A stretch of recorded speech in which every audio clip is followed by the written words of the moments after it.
తప్పం మడమ తిప్పమంటూ చెప్పుకునే సీఎం జగన్ రాజధాని విషయంలో మాట తప్పారంటూ విమర్శించారు మానవరం టీడీపీ ఉమ్మడి అభ్యర్థి వసంత కృష్ణప్రసాద్. ఎన్నికల ప్రచారంలో భాగంగా ఆయన రెడ్డిగూడెం మండలంలో జరిగిన ఆత్మీయ సమావేశంలో పాల్గొన్నారు.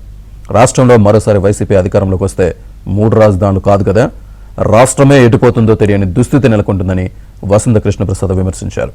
ఈ సార్వత్రిక ఎన్నికల్లో ఎన్డీఏ కూటమి బలపరిచిన తెలుగుదేశం ఎమ్మెల్యే అభ్యర్థిగా తనను, ఎంపీ అభ్యర్థిగా కేశినేని శివనాథన్ను సైకిల్ గుర్తుపై ఓట్లు వేసి గెలిపించాలని విజ్ఞప్తి చేశారు.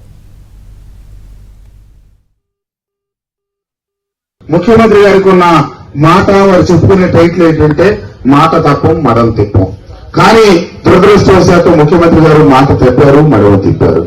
అసెంబ్లీలోనే సాక్షాత్తు ప్రజాస్వామ్యానికి దేవాలయాల లాంటి అసెంబ్లీలో రాజధాని ఎక్కడే ఉంటుందని నమ్మబలికారు. మాధవతల్లం పార్టీలో జరిగేటప్పుడు కూడా అడిగాం. తర్వాత 3 రాజధానుల పేరిట ఈ ప్రాంతానికి ఉద్దేశపూర్వకంగా అన్యాయం చేశారు తప్పితే అది పక్క